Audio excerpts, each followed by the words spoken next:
मित्रों नमस्कार। मैं ना सुनांचली कथा कहानी और उपन्यास के संग के साथ पुनः उपस्थित हूँ। मित्रों, इस समय मैं वाचन कर रहा हूँ उपन्यास कितने पाकिस्तान का। कितने पाकिस्तान, जिसे लिखा है कमलेश्वर ने।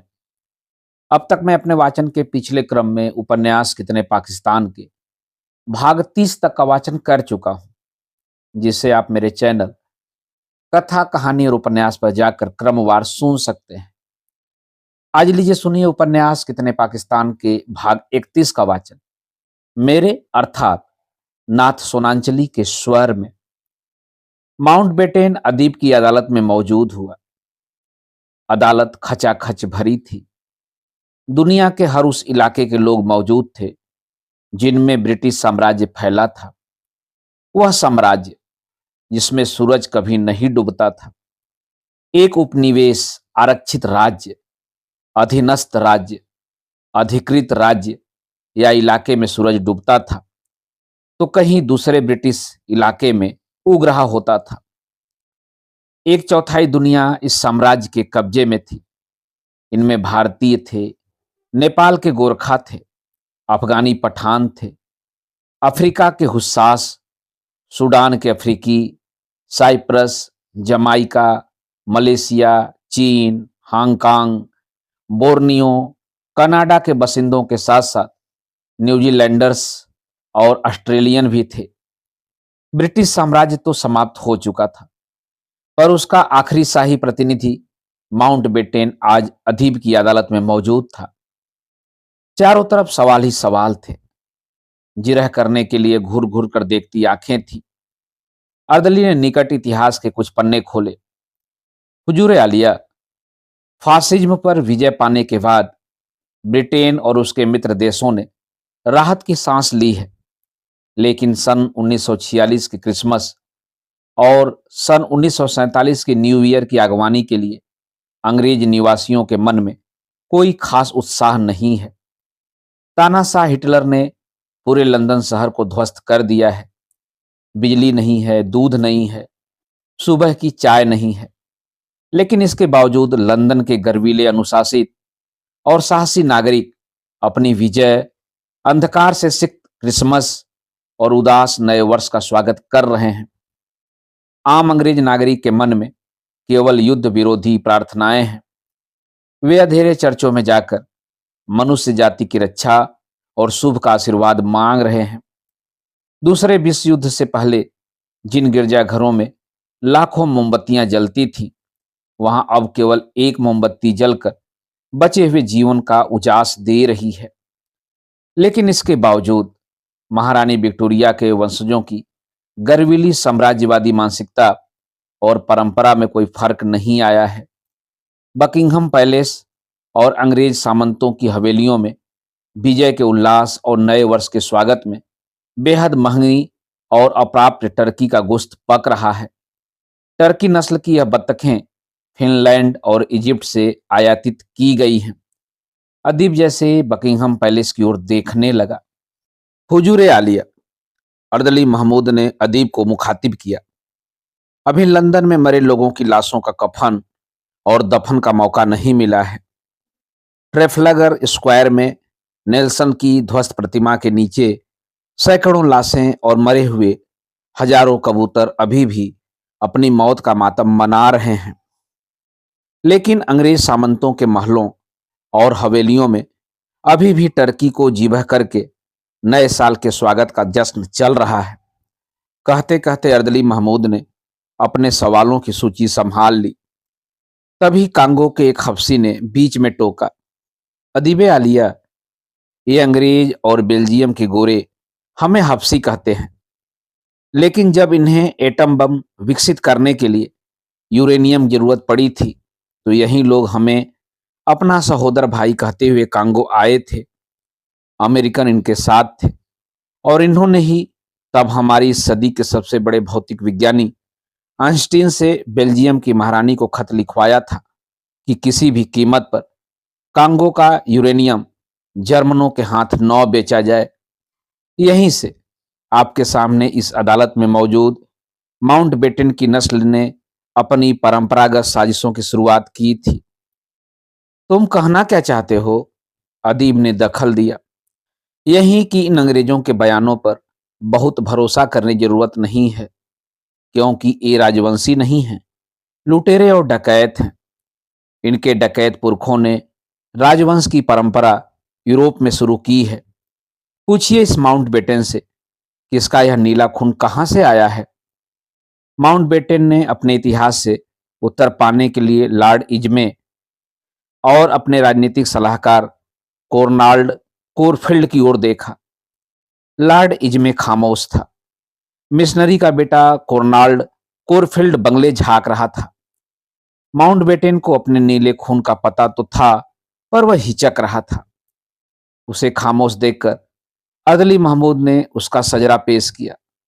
अदीबे आलिया, माउंटबेटन भगोड़े राजवंशों का आखिरी नुमाइंदा है।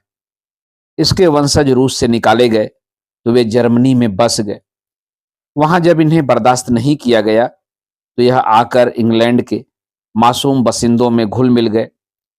पूछिए इनसे कि इंग्लैंड में बसने से पहले इनके वंशजों का वजूद और नाम क्या था। मेरे पिता का जर्मन नाम तब वेटनबर्ग था, माउंटबेटन ने कहा। तो उन्हें अपना यह जर्मन नाम बदलने की जरूरत क्यों पड़ी? क्योंकि पहला विश्व युद्ध शुरू हो चुका था। उस समय ब्रिटेन में जर्मन विरोधी भावनाएं भड़क चुकी थी और जर्मन मूल होने के नाते मेरे पिता को ब्रिटेन के पहले सी लॉर्ड के पद से इस्तीफा देना पड़ा था। अपनी देशभक्ति को प्रदर्शित करने के लिए तब उन्हें अपना जर्मन नाम बेटनबर्ग से बदलकर माउंटबेटन करना पड़ा था, क्योंकि यह तथाकथित नीले खून वाले मूलतः अय्याश लुटेरे और साम्राज्यवादी थे। इन्हीं के वंशजों ने पूरे यूरोप को अपना खानदानी जागीर बना लिया था। जागीर की खातिर ये अपना नाम और पहचान बदलने में देर नहीं लगाते थे। यूरोप के सारे राजवंशी खानदान खून, रिश्तों या शादियों के जरिए जुड़े हुए थे। फिर चाहे वह कैसर हो, रूस का जार निकोलस, स्पेन का अल्फांसो या ग्रीस का कॉन्स्टेंटाइन, रोमानिया का फर्डिनेंड, स्वीडन का गुस्ताव, नॉर्वे का हक्कून या युगोस्लाविया का अलेक्जेंडर। अपनी विलासिता और अय्याशी के लिए इन खानदानों ने हर राज्य में प्रजा का नृशंस शोषण किया और उन्हें दबाए रखने के लिए उन्हीं की औरतों से संसर्ग करके सामंत श्रीमंतों का वर्ग पैदा किया। इन राजघरानों ने सामंतों को सुविधाओं के उदार अंकुश में रखा, पर जन सामान्य को लूटने और सताने के लिए उन वर्गों को निरंकुश छोड़ दिया। अर्दली महमूद ठीक फरमा रहे हैं, एक तेजस्वी से लगते व्यक्ति ने आकर दखल दिया। आपकी तारीफ? मैं शहंशाह अकबर का वित्त मंत्री टोडरमल हूं। अदालत में मौजूद सभी लोगों ने उस भव्य शख्सियत को आश्चर्य से देखा। अकबर के नवरत्नों में से खास रत्न टोडरमल। आप कुछ कहना चाहते हैं? अदीब ने पूछा। जी हां, मैं अंग्रेजी सत्ता के इन आखिरी वंशज महोदय से सिर्फ इतना पूछना चाहता हूं कि इनके पुरखों ने भूमि राजस्व के मुगलिया ढांचे को बदलकर जमींदारी और रैयतवारी पद्धति की शुरुआत क्यों की थी? इसके बारे में मुझे कुछ नहीं मालूम, माउंटबेटन ने कहा। लेकिन आपको इतना तो मालूम होगा कि आपके देश के पहाड़ों में खनिज पदार्थ नहीं थे, धरती के पास कच्चा माल नहीं था। आपके देश में निपट गरीबी थी। आपका किसान भूखा मरता था, उसे उसके श्रम का पैसा नहीं मिलता था। इसी के खिलाफ आपके गरीब किसानों ने विद्रोह किया था।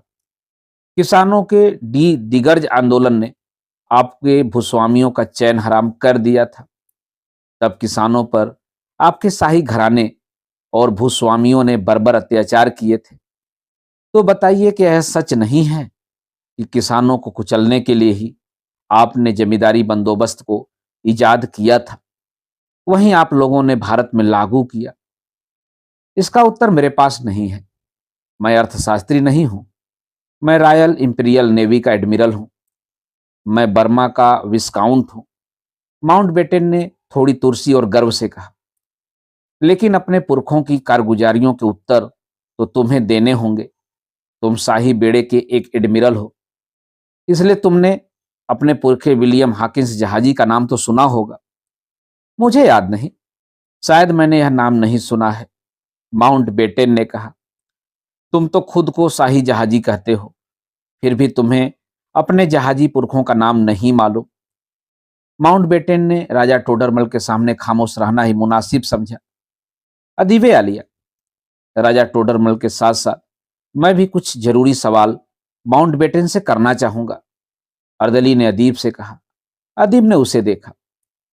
याद कीजिए हुजूर आलिया, जब आप मॉरिशस के पश्चिमी किनारे वाले टूसराक होटल में सलमा के साथ थे, तब मैं आपको तलाशता हुआ वहां पहुंचा था। हाँ हाँ, मुझे याद है अर्दली साहब, मुझे याद है।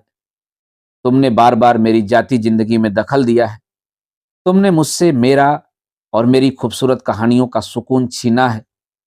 तुमने मुझे बार बार शहंशाहों और सल्तनतों की घटिया साजिशों, बेहुदे बर्बर षड्यंत्रों की दुनिया में लाकर पटका है, अदीब ने कड़वे अंदाज में कहा। हुजूर आलिया, मैं आपकी तकलीफ और नाराजगी को समझता हूं, लेकिन जब एक इंसानी सभ्यता का भविष्य सौदागरी सभ्यता में बदला जा रहा हो, जब मनुष्य के सुकून, सुख, सपनों और अरमानों को मुनाफे की तिजोरियों में कैद किया जा रहा हो, जब एक बड़ी इंसानी सभ्यता को फरेबी सौदागरों के जाल में फंसाया जा रहा हो, वह वक्त बड़ा नाजुक होता है। ऐसे वक्त में सिर्फ बाजार की कदरें ही नहीं बदलती, रिश्तों के मयार और मूल्य भी बदलते हैं, दिलों के एहसास भी बदलते हैं, और तब अनकहे तरीकों से कहानियों के आदि और अंत भी बदलते हैं। सोचिए हुजूर आलिया, यह जो पार्टीशन हुआ है, क्या इसने सारी कहानियों के अंत नहीं बदल दिए हैं? अर्दली महमूद की इस दलील ने सबको सोचने पर मजबूर कर दिया। अदालत में मौजूद हर शख्स अपने दिल में झांक कर खुद से उत्तर मांग रहा था। यह माहौल माउंटबेटन को रास नहीं आ रहा था, वह कसमसा रहा था, लेकिन उसने सहजता से कहा, मैं अपना कीमती वक्त बर्बाद नहीं कर सकता। मैं सिर्फ आधा घंटा और आपको दे सकता हूं, इससे ज्यादा नहीं। कहते हुए माउंटबेटन ने अपनी घड़ी देखी। तभी राजा टोडरमल आगे आए और बोले, अदीबे खास, मैं कोई भी सवाल पूछने से पहले हिंदुस्तान के इतिहास का एक पन्ना नहीं, सारे पन्ने उल्टना चाहता हूं। एक एक पन्ना पलट कर देखिए, इस भारतवर्ष का पूरा इतिहास पलट जाइए और बताइए कि क्या कभी किसी भी सदी में इसका विभाजन हुआ है? आर्यों ने इसे कभी भी सिंधु देश, सरस्वती देश या गंग देश के रूप में विभाजित नहीं किया। उनके ग्रंथों में हमेशा इस प्रायद्वीप को जम्बूद्वीप ही पुकारा गया। उन्होंने हमेशा इस महादेश के दिशांचलों को इसकी समग्रता में स्वीकार किया। रामायण काल में राक्षस रावण से युद्ध हुआ तो केवल आर्य नहीं, इस महादेश के एक एक अंचल का व्यक्ति लड़ा। महाभारत के युद्ध के बाद भी विजयी पांडवों ने अपने विरुद्ध लड़ने वाले किसी भी पराजित महारथी के राज्य को इस महादेश से पृथक नहीं किया। भारत महादेश भारत ही रहा। शत्रु और मित्र इसी एकात्म भूखंड का हिस्सा रहे। ईसा पूर्व 3री सदी में मेसोपोटामिया का सिकंदर आया। महाराजा पुरु को पराजित कर लेने के बाद भी उसने इस देश को विभाजित नहीं किया। शक और हूढ़ आक्रमणकारी थे, वे भी इस महादेश के टुकड़े नहीं कर सके। मोहम्मद बिन कासिम आया तो उसने इसी महादेश के सिंध क्षेत्र पर राज्य किया। उसने इस देश को नहीं तोड़ा, दूसरा देश इजाद नहीं किया। गौरी, नादिर शाह, अब्दाली तक ने इस देश के नक्शे को नहीं बदला। तुर्क आए, अफगान आए, वे चाहते तो इस देश को तोड़कर तुर्किस्तान या कोई दूसरा अफगानिस्तान बना लेते। मुगलिया सल्तनत ने हमेशा इस देश की अखंडता को पहचाना और मंजूर किया। उन्होंने इस महादेश में अपने किसी देश की तामीर नहीं की। यहां तक कि औरंगजेब चाहता तो अपनी सल्तनत से गैर मुस्लिमों को अपनी ताकत और तलवार से खारिज करके एक इस्लामी देश को अलग कर लेता, उसे इस्लामिस्तान का नाम दे देता, लेकिन वह ता जिंदगी इसी एक हिंदुस्तान के लिए लड़ता, जीता और हारता रहा। कहते हुए राजा टोडरमल ने अदालत में मौजूद एक एक व्यक्ति को देखा और सन्नाटे को तोड़ते हुए अपना सवाल पेश किया। तो फिर अदीबे आलिया, ऐसा क्यों हुआ कि अंग्रेजों की सौदागर कौम के हाथों 5,000 साल पुराना यह महादेश अपने इतिहास में पहली बार विभाजन का शिकार हुआ? इसका कोई उत्तर है इस जहाजी माउंटबेटन के पास? इन और ऐसे सवालों का कोई उत्तर नहीं है मेरे पास, माउंटबेटन ने खिंचते हुए कहा। क्यों? कोई उत्तर क्यों नहीं है तुम्हारे पास? आखिर इस देश को विभाजित करने तो तुम ही आए थे, अदली ने टिप्पणी की। माउंटबेटन का पारा एकदम चढ़ गया। फिर भी खुद पर काबू रखते हुए उसने कहा, मैं इंडिया को आजादी देने आया था। आजादी? अर्दली ने व्यंग से हंसते हुए कहा। तुम कौन थे हमें आजादी देने वाले? तुमने हमारे देश को जीता नहीं था, दुर्भी सिंधियों और षड्यंत्रों से अपने अधीन किया था। अपने पुरखे विलियम हॉकिंस जहाजी को तो तुम पहचानते नहीं, उसके साथ आए अन्य जहाजियों को तुम कैसे पहचानोगे? जब तुम्हारा देश उतना ही गरीब था जितना गरीब आज हमारा देश है, तब तुम्हारा खानदान शाही नहीं, लुटेरों और समुद्री डाकुओं को पालने और शरण देने वाला अपराधी खानदान था। ये सटअप। सारी शालीनता के बावजूद माउंटबेटन तिलमिला उठा था। तब अदीब ने टोका था, अर्दली साहब, हमें अपनी शालीनता नहीं छोड़नी चाहिए। समझ में नहीं आता कि तुम यह किस दौर की बातें कर रहे हो। अदीबे आलिया, यह उसी दौर की बातें हैं जिस दौर में महाकवि बिहारी अपनी ससई के श्रृंगारिक दोहे लिख रहे थे और आप खुद मॉरिशस के टुसराक होटल में सलमा की बाहों में मदहोश पड़े थे। आप तो सलमा के बदन पर खिले हुए चुंबन के नीले फूलों की गिनती कर रहे थे। तब मैं आपको तलाशता हुआ वहां अपनी नाव से पहुंचा था। अदीब को जैसे वह नजारा याद आया। अर्दली होटल की जेटी से नाव लगाकर उतरा था। याद आया? अर्दली ने पूछा। और मैंने आपको सलमा की मौजूदगी के बावजूद आगाह किया था कि जिस अदीब ने तहजीब के जिस्म पर लगे जख्मों को जानने की जिम्मेदारी उठा ली है, वह अपनी जाति जिंदगी में खिले हुए नीले फूलों की गिनती करने के लिए आजाद नहीं है। हाँ अर्दली साहब, मुझे वह लम्हा याद है। तभी मैंने आपको खबर दी थी कि स्पेनिश, अंग्रेज, फ्रांसीसी और पुर्तगाली समुद्री लुटेरों के जहाज पूरब की तरफ बढ़ गए हैं। उन बेड़ों ने कौन सा इतिहास लिखा है, यह पूरब जानता है। मैं इसी इतिहास लेखन के वारिस इन माउंटबेटन साहब को, जो साबुत इंडिया के आखिरी वायसराय और विभाजित इंडिया के आखिरी और शाही गवर्नर जनरल होने के अकड़ में जकड़े हुए हैं, मैं इन्हें इनके लुटेरे पुरखों विलियम हॉकिंस और थॉमस रो जैसों की असलियत दिखाना चाहता हूं। अर्दली ने माउंटबेटन को मुखातिब किया। जानते हो आप, तब भारत के शहंशाह जहांगीर के साम्राज्य के सामने आपके शाही खानदान की हैसियत एक गांव के लंबरदार से भी बड़ी नहीं थी। डच सौदागरों ने जब 1 पाउंड काली मिर्च का भाव 5 शिलिंग बढ़ा दिया था, तो तुम्हारी कौम के बनिए तिलमिला उठे थे। तब तुम्हारे बनियों ने सन 1599 में ईस्ट इंडिया ट्रेडिंग कंपनी बनाई थी और वह तुम्हारा लुटेरा जहाजी विलियम हॉकिंस तुम्हारी तथाकथित महारानी एलिजाबेथ प्रथम से लूटमार करने की इजाजत लेकर चल पड़ा था। मैं यह बातें नहीं सुनना चाहता, माउंटबेटन ने खिंचते हुए कहा। अदीब कुछ कहता, इससे पहले ही अर्दली चीख पड़ा। तुम्हें सुननी होगी, क्योंकि संसार के सबसे बड़े और रक्त रंजित विस्थापन के लिए तुम जिम्मेदार हो। भारत महादेश के जनसामान्य को आंसुओं के महासागर में जल समाधि तुमने दी है। इस देश की जाति स्मृतियों को खंडित करने के अपराधी तुम हो। जानते हो, तुम्हारा वह जहाजी पूर्वज हॉकिंस जब सन 1600 में सूरत के बंदरगाह पर उतरा था, तो उसकी जेब में एक लिस्ट थी उन चीजों की जो वह भारत से लेने आया था। उसमें काली मिर्च तो थी, नील, जीरा, लौंग और अदरक के अलावा मुर्गी के अंडों जितने बड़े पन्ना पुखराज और अक्षत यौवन के लिए हाथी के अंडकोश का वीर्य भी शामिल था। माउंटबेटन का चेहरा गुस्से से तमतमाने लगा था। तब राजा टोडरमल ने अर्दली को रोका। मामू साहब, इन्हें इनके पुरखों का सजरा मत सुनाइए, इससे इन्हें तकलीफ होती है। गलतियां और कमजोरियां तो अपनों की भी थी, बेहतर होगा कि इनसे आप लोग इस बात का जवाब मांगिए कि बंटवारे का जो काम औरंगजेब नहीं कर सका, वह इन्होंने कैसे कर दिखाया। मैं आगे दखल नहीं दूंगा। मैं एक कोने में बैठकर इस जिरह को सुनना चाहूंगा, क्योंकि मुझे लौटकर अपने शहंशाह आलम अकबर को इसकी रपट देनी है। तो माउंटबेटन साहब, आप खुद जहाजी हैं। आपने अपने जहाजी पुरखों का इतिहास सुन लिया। आप अपने इस इतिहास को नहीं मिटा सकते। ब्रिटेन, फ्रांस, स्पेन और पुर्तगाल के सारे जहाजी नई दुनिया की खोज में निकले कोई अन्वेषक या खोजकर्ता वैज्ञानिक नहीं थे।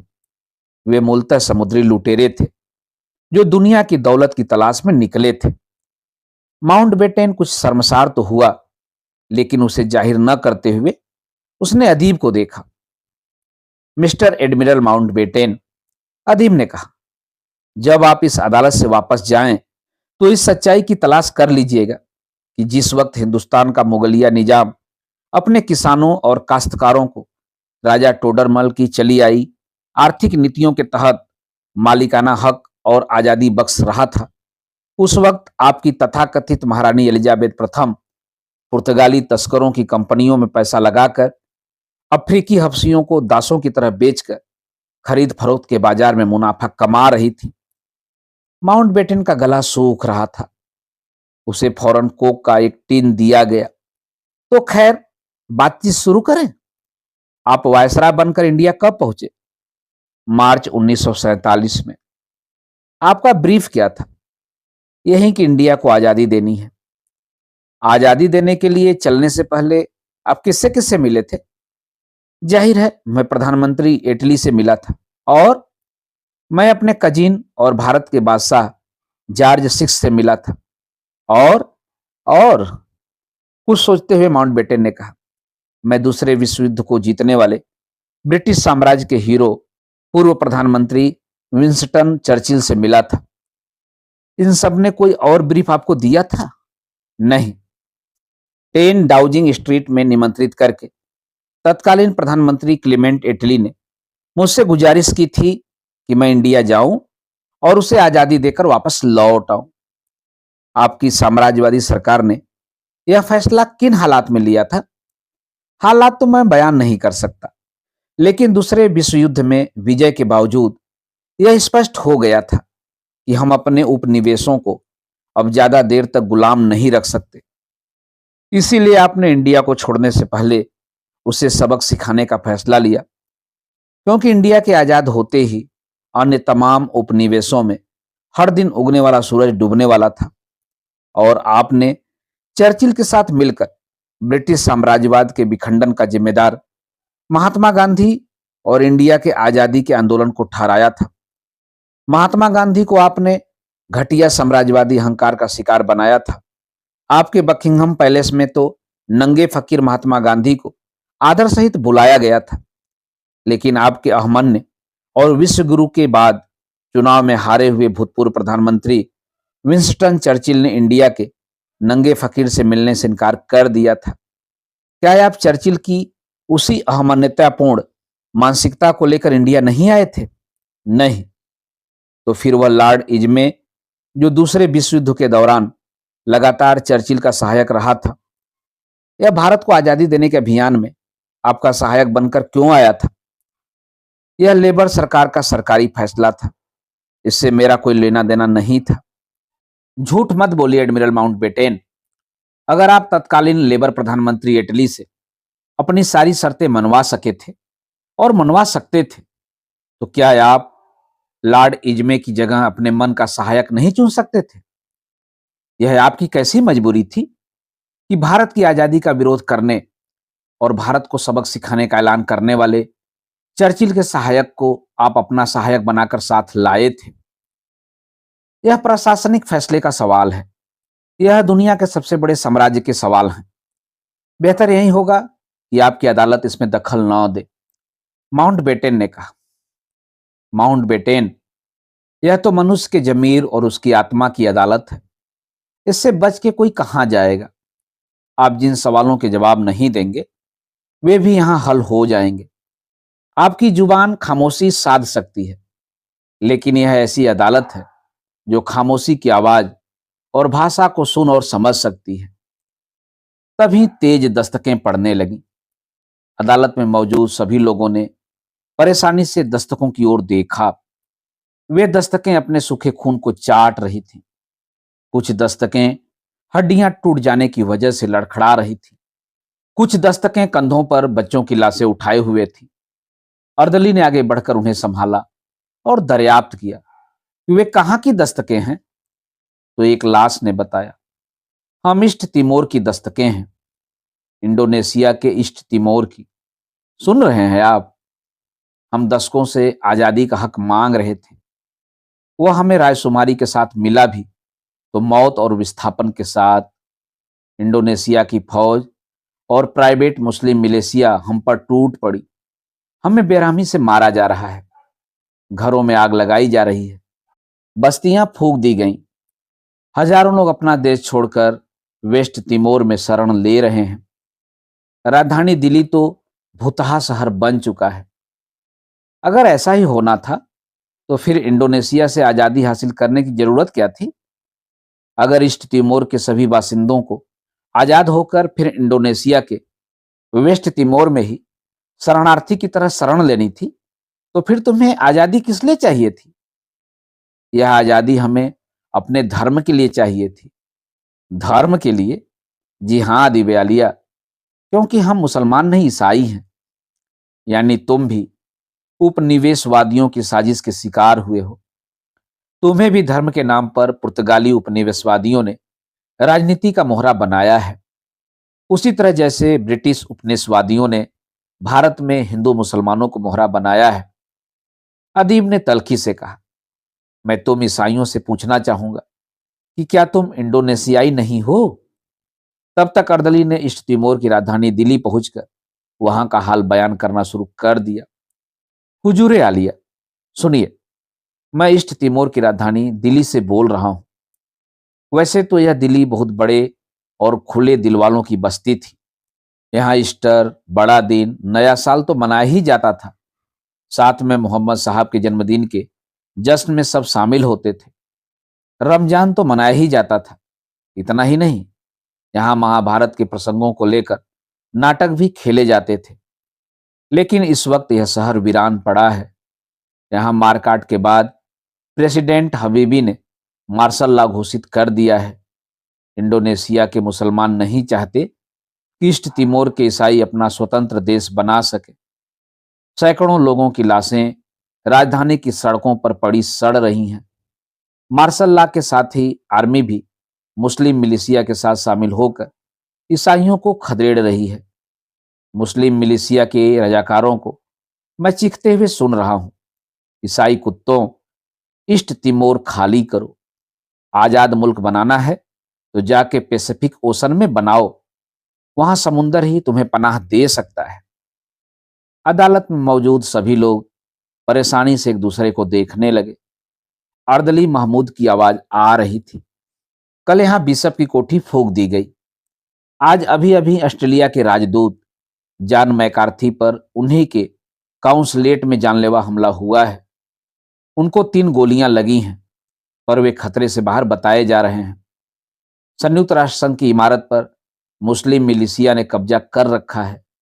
विदेशी अपनी सुरक्षा के लिए तिमोर छोड़कर भाग रहे हैं। बिशप कार्ल फेरो के चर्च कंपाउंड में 7,000 भारतीय ईसाई शरण लिए हुए हैं। रेड क्रॉस के हाथे में 2,000 से ऊपर लोग जान बचाने के लिए इकट्ठा हैं।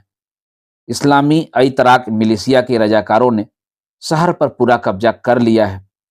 कुछ लोग ईस्ट तिमोर बंदरगाह की ओर पलायन कर रहे हैं। यह रास्ता जो मुस्लिम बहुल वेस्ट तिमोर की ओर जाता है, इस सड़क के खंभों पर मीलों तक ईसाइयों की खोपड़ियां उल्टे घड़ों की तरह टंगी हुई हैं। उनकी खुली हुई मुर्दा आंखें अपने आजाद इलाके के सन्नाटे को देख रही हैं। सागर किनारे के गांवों में लाशों के सिवा कुछ नजर नहीं आ रहा है। हर लाश दूसरी लाश के जनाजे में शामिल है। यह समझना यहां मुश्किल हो रहा है कि कौन सी लाश किस लाश को दफनाने ले जा रही है। जो हालात मैं यहां देख रहा हूं, उनसे लगता है कि पुर्तगाली उपनिवेशवाद ने आजाद देश के नाम पर दुनिया के सबसे बड़े कब्रिस्तान को बनाने में सफलता हासिल की है। ईस्ट तिमोर दुनिया का ऐसा आजाद देश होगा जिसमें सिर्फ मुर्दे रहा करेंगे। इनकी कब्रों पर जलती मोमबत्तियों की रोशनी आने वाली तमाम सदियों को मौत और हत्याओं का शाश्वत अंधेरा देती रहेगी। अदालत में माउंटबेटेन अब और उलझन से कुलबुला रहा था, लेकिन भीड़ बढ़ती जा रही थी। अदीब ने देखा, उसकी चारों कहानियां मौजूद थीं। यह दूसरी बात है कि वे कहानियां एक दूसरे को नहीं पहचानती थीं। अदीब उन्हें देखता तो अजीब से संयोगों से ग्रस्त हो जाता। सलमा की आंखें बार बार जैसे खुदा हाफिज कह रही थीं। विद्या रोहतक रोड से तांगे पर आई थी, उसी तांगे पर जिसके घोड़े के पंख लग गए थे, और आजादी के साथ साथ विभाजन का ऐलान होते ही वह विद्या को लेकर न जाने कहां उड़ गया था। ताजुब की बूटा सिंह अकेले आया था, न मालूम जेनीब क्यों नहीं आई थी। और सुरजीत कौर, जो मुल्तान वाले घर से सारे गहने पहनकर सज संवर कर अपने मासूम बेटे को अफीम चटाकर निकली थी, वह अपने 50 साला बेहोश बेटे को तहदार चादर की तरह कंधे पर डाले अदालत में मौजूद थी। भिखमंगा कबीर भी एक कोने में चुपचाप खड़ा था। और पसोपेश में डालने वाला नजारा तो यह था कि बूटा सिंह चिथड़े चिथड़े हो गई अपनी लाश को फर्श पर लिटाए भिनभिनाती मक्खियों को अपने ही हाथ से उड़ा रहा था। अदीब सोचने लगा कि आखिर उसकी यह कहानियां यहां क्यों चली आई हैं। इन कहानियों को साम्राज्यवाद और उपनिवेशवाद का आखिरी प्रतिनिधि माउंटबेटन तो नहीं लिखेगा। वक्त मिला तो या तो वह खुद लिखेगा या कोई और अदीब इन उदास कहानियों को उठाएगा। तभी माउंटबेटन की करख्त आवाज आई, आखिर आपने मुझको रोक क्यों रखा है? यह पूछने के लिए कि इंडिया के पार्टीशन की बात आपने कब तय की थी। यह बात और इल्जाम गलत है। मैंने लगातार इंडिया को यूनाइटेड रखने की पेशकश की थी। माउंटबेटन ने अपने माथे का पसीना पोंछते हुए कहा, क्या यह आपको मालूम और याद है कि लंदन के एक होटल में सन 1933 में रहमत अली ने जब पहली बार पाकिस्तान की परिकल्पना पेश की थी, तब जिन्ना साहब ने क्या कहा था? मुझे नहीं मालूम, तो मैं आपको बताता हूं। जिन्ना साहब ने कहा था कि यह एक नामुमकिन और गलत सपना है। माउंटबेटन ने इतिहास के उस नौजवान विद्यार्थी को गौर से देखा जो उससे जिरह कर रहा था। विद्यार्थी ने जिरह जारी रखते हुए पूछा, शायद आपको मालूम हो कि सन 1934 के आसपास जिन्ना साहब राजनीति से इतने निराश और खफा हो गए थे कि वे बंबई हाईकोर्ट की लाखों की प्रैक्टिस छोड़कर लंदन चले गए थे। उन्होंने घोषित किया था कि वे राजनीति से संन्यास ले रहे हैं और बंबई में लाखों रुपए का अपना फलता फूलता अदालती पैसा छोड़कर वे लंदन में रहने और वहीं वकालत करने के लिए इंग्लैंड जा रहे हैं। मुझे मिस्टर जिन्ना के इस फैसले की जानकारी नहीं है, माउंटबेटन ने कहा। तो फिर आपकी संसदीय और प्रशासनिक योग्यताएं और जानकारियां क्या हैं जिसके बलबूते आप इंडिया जैसे महासंस्कृति वाले विविधता भरे देश के वायसराय बनकर उसे आजादी देने आए थे? क्या आपको मालूम था कि इंडिया में मेड़ता या बलसार जैसी मामूली सी रियासत कहां थी और आपकी साम्राज्यवादी सरकार ने भारत की 565 रियासतों के साथ साथ किस किस तरह की संधियां कर रखी थी? क्या आपने भारत आगमन और भारत को आजादी देने से पहले संधियों के उन दस्तावेजों को पढ़ा था? नहीं। क्या आपको इंडिया में अपने पुरखों के द्वारा पैदा की गई हिंदू मुस्लिम समस्या की जानकारी थी? नहीं। तब तो आपको यह भी नहीं मालूम होगा कि राजनीति से निराश होकर जब जिन्ना साहब ने सन 1934 में इंडिया छोड़ा था, तब वे इंग्लैंड में क्या करते रहे थे और उनकी राजनीतिक, सामाजिक और प्रोफेशनल सरगर्मियां क्या थीं। मुझे इसकी कोई जानकारी नहीं है। और यह जवाब पाते ही विद्यार्थी भाषण देने लगा। दुनिया के हाजरीन सुनो, शहंशाह बाबर के बाबरनामा में से 20 पन्ने गायब हैं। वह 20 पन्ने जो इस बात का सबूत देते कि बाबर अयोध्या तक कभी नहीं गया था। वह अफगान विद्रोहियों का पीछा करते हुए घाघरा नदी तक गया था और उन्हें खदेड़कर वह घाघरा नदी के जंगलों में शिकार खेलता हुआ यह खबर पाकर कि काबुल से उसकी बेगम और बिटिया हिंदुस्तान में पहुंच चुकी हैं, फौरन अलीगढ़ शहर की तरफ लौट पड़ा था।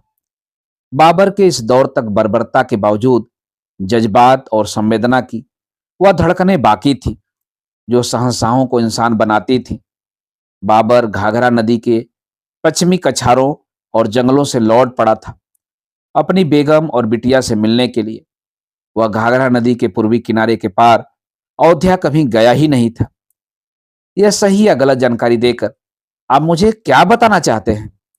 यही कि आपके चर्चिल जैसे राजनीतिज्ञों ने भारत के विभाजन की भूमिका तैयार कर रखी थी और उसी को अंजाम देने के लिए आपको भारत का वायसराय बनाकर भेजा गया था। यह सरासर गलत इल्जाम है। तो क्या आप इस संगीन स्थिति के बारे में कुछ बता सकेंगे कि राजनीति से संन्यास लेकर इंग्लैंड प्रवास के 3 वर्षों के दौरान जिन्ना साहब किन खास हस्तियों, राजनीतिज्ञों और राजनेताओं से मिलते रहे? उनके और जिन्ना साहब के बीच क्या गोपनीय बातें हुई? गोपनीय बातें? हाँ, विद्यार्थी ने सख्ती से पूछा। सुनिए मिस्टर माउंटबेटन, जिस तरह आपके कारिंदों ने बाबरनामा के 20 पन्ने नदारद किए हैं, उसी तरह आपकी कौम और इतिहासकारों ने जिन्ना साहब के 3 वर्षीय इंग्लैंड प्रवास को साजिशी गुमनामी की चादर में लपेट रखा है। क्या आप यह बता सकेंगे कि गांधी जी के आंदोलनों और भगत सिंह की शहादत से घबराई और लगभग पराजित सरकार तब क्या सोच रही थी और क्या साजिशें कर रही थी? मैं इन हालातों के बारे में कुछ नहीं कह सकता। क्या सन 1933 में पाकिस्तान की परिकल्पना पेश करने वाला रहमत अली अपनी योजना को रद्दी की टोकरी में फेंक कर चुप हो गया था? याद कीजिए उस वक्त के हिंदुस्तान के माहौल को, याद कीजिए हिंदुस्तान के क्रांतिकारी इतिहास की भूमिका को। सन 1930 जुलाई के अंतिम रविवार के दिन गुजते क्रांतिकारी शहीद भगत सिंह के उन शब्दों को। वे सोचते हैं कि मेरे पार्थिव शरीर को नष्ट करके वे इस देश में सुरक्षित रह जाएंगे। यह उनकी भूल है। वे मुझे मार सकते हैं, लेकिन मेरे विचारों को नहीं मार सकते। वे मेरे शरीर को कुचल सकते हैं, पर मेरी भावनाओं को नहीं कुचल सकते। ब्रिटिश हुकूमत के सिर पर मेरे विचार उस समय तक अभिशाप की तरह मंडराते रहेंगे जब तक वे यहां से भागने के लिए मजबूर नहीं हो जाएंगे। मेरा शहीद भगत सिंह से कोई वास्ता नहीं पड़ा, माउंटबेटन ने कहा। पर उन दिनों तुम थे ब्रिटेन में ही और तुम शाही खानदान के वंशज भी हो। तुम्हें कुछ जानकारी तो होनी चाहिए कि तब ब्रिटेन में इंडिया संबंधी क्या गतिविधियां चल रही थी। जाहिरा तौर पर तो जिन्ना साहब लंदन में प्रैक्टिस करने गए थे, लेकिन कहीं भी इस बात का कोई सबूत या जानकारी नहीं है कि उन्होंने लंदन प्रवास के दौरान एक भी मुकदमा लड़ा हो। क्या वजह थी कि उन्हीं वर्षों के दौरान इंडियन मुस्लिम लीग के कुछ खास नेता और बड़े बड़े जमींदार, छोटे छोटे नवाब और तालुकेदार लंदन आ जा रहे थे? इंडियन लोगों के लंदन आने जाने या घूमने फिरने पर कोई पाबंदी नहीं थी, माउंटबेटन ने कहा। वह तो ठीक है, पर यह इंडियन खास तौर से टोरी दल के सभासदों से मिल रहे थे और इनकी गुप्त मुलाकातें और वार्ताएं चल रही थी। यह हवाई बातें हैं। ब्रिटेन के अभिलेखागारों में इनका कोई जिक्र नहीं है, माउंटबेटन ने तेज लहजे में कहा। तब तो तुम्हारे देश के अभिलेखागारों या गुप्तचर विभाग के कागजों में जिन्ना साहब और चर्चिल की 3 मुलाकातों का कोई जिक्र हो, इसका सवाल ही नहीं उठता। मैं इस तरह की बेबुनियाद बातों का जवाब देना जरूरी नहीं समझता। वैसे भी बजाते खुद मुझे इन बातों या मुलाकातों की जानकारी नहीं है। तुम्हारी इस बात पर यकीन कैसे किया जा सकता है? लेकिन यहां तुम्हें यह बता देना जरूरी है कि भारत में चल रहे क्रांतिकारी और अहिंसावादी आंदोलनों ने यह ऐलान कर दिया था कि भारत को अब ज्यादा दिनों तक गुलाम बनाकर नहीं रखा जा सकता। इसलिए सन 1934 से 1937 तक ब्रिटेन की राज्य सत्ता ने जो साजिश भरे कार्यक्रम तैयार किए, वे दूसरे विश्व युद्ध के कारण एकाएक तो लागू नहीं किए जा सके, लेकिन युद्ध समाप्त होते ही इन कूटनीतिक दूरभिसंधियों को अमली जामा पहनाने के लिए जनरल वेवेल को अकस्मात हटाकर तुम्हें भारत का वायसराय नियुक्त किया गया। तुम्हें एक सोचे समझे और तयशुदा कार्यक्रम के तहत भेजा गया। वह कार्यक्रम था जब तक और जहां तक संभव हो भारत की आजादी को स्थगित करना, और स्थगित न हो सके तो भारत को विभाजित करके उसे कई टुकड़ों में बांट देना। यह इल्जाम है, यह बात सरासर गलत है। मैंने लगातार इंडिया की एकता को बनाए रखने की भरपूर कोशिश की, लेकिन मैं उसमें मिस्टर मोहम्मद अली जिन्ना की जिद के कारण नाकामयाब रहा। जिन्ना साहब ही तो तुम्हारी सत्ता के तुरूप के पत्ते बन गए। सीधे सीधे कहें तो उन्हें जानबूझकर तुम अंग्रेजों ने तुरूप का पत्ता बनाया। मतलब मतलब यही कि जिन्ना साहब को तुम्हारे देश की साजिश के तहत मुसलमानों का नेता बनाया गया। नहीं तो भारत का मजहबी नमाजी मुसलमान जिन्ना जैसे गैर मजहबी बेनमाजी पोर्क से परहेज न करने वाले मुसलमान को कभी अपना लीडर मंजूर नहीं करता। यही वह साम्राज्यवादी करामाती करिश्मा है जो तुम लोगों ने कर दिखाया। हैरत की बात है कि मजहब के नाम पर एक गैर मजहबी और एक ऐसे मुसलमान को लीडर बनाया गया जो कुरान शरीफ नहीं पढ़ सकता था क्योंकि उसे अरबी या उर्दू तक नहीं आती थी, जो नमाजी नहीं था क्योंकि वह नमाज पढ़ना ही नहीं जानता था। बल्कि उसके बारे में तो यहां तक कहा जा सकता है कि जिन्ना साहब मुसलमान होते हुए भी मुसलमान नहीं थे। उत्तर भारत के तमाम तालुकेदारों, छोटे मोटे नवाबों और जमींदारों के सामने पाकिस्तान नामक देश बना देने का लुकमा फेंक कर अंदर ही अंदर जिन्ना साहब की लीडरी को मनवा लिया गया था। आप लोग कुछ भी सोचने के लिए आजाद हैं। मैं इस मसले पर ज्यादा बात नहीं करना चाहूंगा। मैं अपनी सच्चाई जानता हूं। मेरा जमीर मेरा गवाह है, माउंटबेटन ने बेरुखी से कहा। और यह भी गलत बात है कि मैं इंडिया की आजादी स्थगित करने आया था। सुनिए सुनिए माउंटबेटन साहब, यह ठीक है कि युद्ध के बाद टोरी हार गए थे, लेकिन सरकार की नकेल तब भी चर्चिल के हाथों में थी। आपके चर्चिल लेबर सरकार के फैसले को हाउस ऑफ लॉर्ड्स में लटकाए रख सकते थे क्योंकि उसमें आपके सामंतों की मेजॉरिटी थी और आपका ब्रिटेन उस वक्त युद्ध के बाद ध्वस्त था और भूखा मर रहा था। हिंदुस्तान की आजादी स्थगित करके आप कुछ और वर्षों तक शोषण करने का अधिकार पा सकते थे। नहीं, माउंटबेटन चीख पड़ा। हमारे पास आइल ऑफ वाटर में भी उस वक्त इतनी दौलत थी कि हमारी 10 पीढ़ियां आराम से खा सकती थी और जीवित रह सकती थी। आपके आइल ऑफ वाटर में आपके पसीने की दौलत नहीं, दुनिया के उपनिवेशों की शोषित दौलत मौजूद थी। वह दौलत आपकी नहीं थी। यह कोने से उठकर आया भिखारी कबीर बोल रहा था और लगातार माउंटबेटन से जिरह कर रहा था। मैं भिखमंगों से बहस करने के लिए तैयार नहीं हूं मिस्टर अदीब, माउंटबेटन ने शाही ठसक के अंदाज में कहा। और इससे पहले कि अदीब हस्तक्षेप करे, भिखारी कबीर भड़क उठा।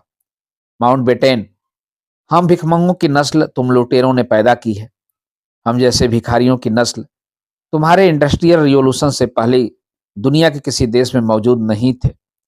अमीर और गरीब पहले भी थे, लेकिन भिखारियों का जन्म उपनिवेशी बंदोबस्त के साथ हुआ, जब आर्थिक और जीवनगत न्याय के मूल्यों का अंत और मुनाफा केंद्रित अंध शोषण और स्पर्धा का जन्म हुआ। नहीं तो इससे पहले गरीब तो थे और भिखारी नहीं थे। विश्व का न्यायगत आर्थिक संतुलन तुम साम्राज्यवादियों, उपनिवेशवादियों ने खंडित किया है। नहीं तो मुझ जैसा लाचार आदमी भारत और पाकिस्तान में भीख मांगने पर मजबूर नहीं होता, जो एक दूसरे के खिलाफ दुआ मांगते हैं। तुम उपनिवेशवादियों ने हमारी दुआएं भी दोगली बना दी। अदालत में मौजूद मुर्दे भी भिखमंगे कबीर की बातें बहुत गौर और सहमति से सुन रहे थे। खैर छोड़िए इन गंभीर बातों को, क्योंकि माउंटबेटन साहब, मुझ जैसे भिखमंगे के सवालों का जवाब देने में आप अपनी तौहीन समझते हैं, लेकिन मैं सिर्फ भिखमंगा ही नहीं, अपने देश का नागरिक भी हूं। और एक नागरिक के सवालों का जवाब देने से तुम्हें गुरेज नहीं करना चाहिए। तुम इंडिया के आखिरी वायसराय थे, लेकिन मैं तो तुम्हारी सल्तनत का आखिरी भिखमंगा नहीं हूं। मेरी नस्ल तो तुम्हारे जाने के बाद भी फल फूल रही है और मुझे खुशी है कि अब मेरे जैसा एक मजलूम आदमी ही भिखमंगा नहीं है, बल्कि अब Africa, Latin America, Cambodia, Indonesia जैसे 50 मुल्क भी हमारी जमात में आ मिले हैं। हमारी नागरिकता अब अंतर्राष्ट्रीय हो गई है। ये देश अंतर्राष्ट्रीय मुद्रा कोष और विश्व बैंक से भीख मांगते हैं। मैं लाहौर पाकिस्तान की जामिया मस्जिद के बाहर भीख मांगता हुआ भारत के माउंट मेरी चर्च और महालक्ष्मी मंदिर की भिखारियों की कतार में भी भीख मांग सकता हूं और साउथ अफ्रीका के ब्यूनेस आयर्स के चर्च के सामने खड़ा होकर भी लोगों की धार्मिक करुणा को जगा सकता हूं। लेकिन तुम लोगों ने अपनी मुनाफा केंद्रित स्पर्धा के चलते करुणा को एक बेकार मूल्य बना दिया है। सुनो माउंटबेटन, करुणा में ही मानवीय न्याय का महामंत्र मौजूद है। जो सभ्यताएं करुणा रहित हो गईं, वे समाप्त हो गईं। अदालत में मौजूद सभी लोगों ने अपने दुख, दर्द, यातना और विषाद को भूलकर भिखमंगे कबीर की ओर देखा। वह कुछ ऐसी बातें कर रहा था जिनसे सदियों के जख्मों की टीस कुछ कम हो रही थी। बस मुझे आखिरी सवाल का जवाब दे दीजिए, कबीर ने कहा। क्या जिन्ना साहब की मरणांतक बीमारी के बारे में तुम्हें कुछ नहीं मालूम था? नहीं, माउंटबेटन ने कहा। इस सवाल का क्या औचित्य है? किसी ने भीड़ में से पूछा। है, औचित्य भी है और विभाजन की त्रासदी से भी उसका गहरा लेना देना है। माउंटबेटन ने विभाजन की जिद के लिए जिन्ना को बार बार जिम्मेदार ठहराया है, सारा इल्जाम उन पर डालकर खुद को बरी किया है। अब कहा यह जाता है कि जिन्ना साहब की घातक और मरणांतक बीमारी का यदि पता चल गया होता तो कांग्रेस के आंदोलनकारी नेता आजादी की जल्दबाजी को टाल सकते थे। जिन्ना साहब के बाद मुस्लिम लीग का कोई ऐसा कद्दावर नेता नहीं था जो धर्म के आधार पर दो राष्ट्रों के सिद्धांत की पैरवी करके पाकिस्तान हासिल कर पाता। सच्चाई यही थी ना माउंटबेटन साहब। उनकी बीमारी का पता होता तो इंडिया विभाजन की त्रासदी से बच जाता। एस माउंटबेटन ने कहा। क्योंकि बंबई के डॉक्टर जाल पटेल के पास जिन्ना साहब के एक्सरे मौजूद थे। डॉक्टर पटेल ने उन्हें जीने के लिए 1.5 साल से ज्यादा का वक्त नहीं बख्शा था। एस और डॉक्टर पटेल ने मिस्टर जिन्ना की इस घातक बीमारी का राज छिपा के रखा था। लेकिन क्यों? डॉक्टर पटेल राजनीतिज्ञ तो थे नहीं। क्या आप यह कहना चाहते हैं कि यह रहस्य पूरे देश को पता चल गया होता तो पार्टीशन से बचा जा सकता था? एस यानी डॉक्टर पटेल इंडिया का पार्टीशन चाहते थे। मैं इसके बारे में कुछ नहीं कह सकता। क्या आपकी वे सरकारी गुप्तचर एजेंसियां जो हिटलर और मुसोलिनी जैसे फौलादी तानाशाहों के अंदरूनी राज खोल लाती थी, वे जिन्ना साहब की बीमारी की जानकारी से महरूम थी? वैसे भी जिन्ना साहब तंदुरुस्त आदमी नहीं दिखाई पड़ते थे। देखने से वे बीमार लगते थे। उम्र में भी वे 70 पार कर चुके थे। तब उनकी तपेदी की बीमारी को रहस्य की तरह क्यों छिपाया गया? यह मुस्लिम लीग की दांवपेच भरी कूटनीति भरी चाल हो सकती है, क्योंकि लीग जानती थी कि मिस्टर जिन्ना के अलावा उनके पास और कोई नेता नहीं है जो जवाहरलाल नेहरू और सरदार पटेल जैसे बड़े दिमागों का मुकाबला कर सके। दो राष्ट्रों के सिद्धांत से धर्म, सांस्कृतिक साक्ष्य और तर्क के आधार पर लड़ सके। माउंटबेटन ने कहा। इसी के साथ यह भी सही है कि मिस्टर जिन्ना की इस टर्मिनल बीमारी के बारे में खुद मुझे या मेरी सरकार को कुछ भी पता नहीं था। यह तो बड़े ताजुब की बात है। जिन्ना साहब को प्लूरिसी हो चुकी थी। ब्रोंकाइटिस के प्रकोप से वे हमेशा ग्रस्त रहते थे। सांस की बीमारियां भी उन्हें थी और जब मई 1946 में वे शिमला से लौट रहे थे तो ट्रेन में इतने बीमार पड़े थे कि फातिमा जिन्ना, उनकी बहन को बीच रास्ते में डॉक्टर पटेल को बुलाना पड़ा था। तब भी आपकी सरकार को जिन्ना साहब की बीमारी की गंभीरता का अंदाजा नहीं हुआ? नहीं, मुझे इसका कोई इल्म नहीं है, माउंटबेटन ने कहा। हम आपकी सर्वशक्तिशाली चालबाज सरकार और आपकी इस मासूमियत पर दिलो जान से फिदा हैं, कबीर ने व्यंग से कहा। हालांकि जिन्ना साहब की प्राणघातक बीमारी को राजनीति की बिसात पर हार जीत का मोहरा बनाना एक घोर अमानवीय नजरिया है, लेकिन क्या यह सही नहीं है कि उनकी बीमारी के चलते आपकी साम्राज्यवादी सत्ता, औपनिवेशिक राजनीति और खुद अपने भारत की आजादी को लेकर निर्णायक फैसले पहले ही ले लिए थे? मैं कहता हूं कि इतिहास के साथ यह तर्कहीन बेहुदा खिलवाड़ खेलना बंद कीजिए, माउंटबेटन ने तिलमिलाकर कहा। माउंटबेटन साहब, सच्चा इतिहास सिर्फ वह नहीं है जो साम्राज्यवादी नस्लों ने लिखा है। सच्चा इतिहास वह है जिसकी इबारत शोषित और दलित देशों की आत्मा पर आज भी उत्कीर्ण है, कबीर ने दहकते हुए शब्दों में कहा। हमारे पास इतिहास की नदियां मौजूद हैं, तुम्हारे पास वे नहरें हैं जो तुमने तर्कों और स्वार्थों की कुदाल से खोद खोद कर निकाली है। इसलिए इतिहास का वास्ता हमें मत दो। तुमने अपना इतिहास लिखा है, हमने तुम्हारा इतिहास जिया है। अदालत में खलबली मच गई। कुछ लोगों ने जय जयकार के नारे लगाते हुए कबीर को कंधों पर उठा लिया। माउंटबेटन ने घबराहट से इस नजारे को देखा। अदीब ने हस्तक्षेप करके अदालत में अनुशासन कायम किया। यह अदालत सिर्फ सच्चाई की पैरोकार है और सारी सच्चाइयां यही कहानियां बन के खड़ी हैं। सलमा किसी भी देश में अपनी दिली सच्चाई को लेकर नहीं रह सकती। सुरजीत कौर पार्टीशन के दिन से अपने बेहोश बेटे को कंधे पर उठाए घूम रही है। अब इसका यह बेटा 50-52 साल का हो गया है। बूटा सिंह अपनी चिथड़े चिथड़े लाश लिए खड़ा है। विद्या का तांगा उड़ते उड़ते कहाँ पहुंचा है और पंख लगा घोड़ा उसे कहाँ ले गया है, इसका भी कुछ पता नहीं। ये अकेले तो नहीं, लाखों हैं और यह कबीर दोनों मुल्कों का जीता जागता नुमाइंदा है। इससे हक है कि इसीलिए अदीब आलिया मैं माउंटबेटन साहब से कुछ खास जवाबों का तलबगार हूं। कबीर ने अदीब की बात को काटते हुए बीच में कहा, मैं पूछना चाहता हूं कि माउंटबेटन के सामने ऐसी कौन सी अड़चन पेश थी कि ये भारत को तूफानी जल्दबाजी और ताबड़तोड़ तरीके से आजादी देना चाहते थे। यह फैसला मेरा नहीं, ग्रेट ब्रिटेन के लेबर दलीय प्रधानमंत्री क्लीमेंट एटली साहब का था। वे भारत की आजादी के पक्षधर थे। यह फैसला उन्हीं का था। यह ठीक है कि एटली साहब ने भारत को आजादी देने का फैसला लिया था, लेकिन इतिहास बताता है कि भारत को कैसे आजादी दी जाए। यह फैसला आपके शाही खानदान और चर्चिल ने लिया था। क्या यह भारत रवाना होने से पहले चर्चिल और अपने सम्राट से नहीं मिले थे? वह रस्मी मुलाकातें थी और युद्ध काल में चर्चिल के सहायक रहे लॉर्ड इजमे और शाही हितों साजिशों के लिए विख्यात धुरंधर साम्राज्यवादी षड्यंत्रकारी सर कोनराड कोरफील्ड की रस्मी तौर पर आप अपना खास सहायक और सलाहकार बनाकर लाए थे, है ना? माउंटबेटन ने खामोश रहना ही मुनासिब समझा और वह भीतर ही भीतर गुस्से से दहक रहा था। एक आखिरी सवाल, कबीर ने कहा तो सबने उसे गहरी उत्सुकता से देखा। आपकी पार्लियामेंट के हाउस ऑफ कॉमन्स ने तो आजादी जून 1948 में हस्तांतरित करने का फैसला किया था, लेकिन आपने ताबड़तोड़ जल्दबाजी दिखाते हुए अगस्त 1947 में ही आजादी हस्तांतरित करने का फैसला क्यों लिया?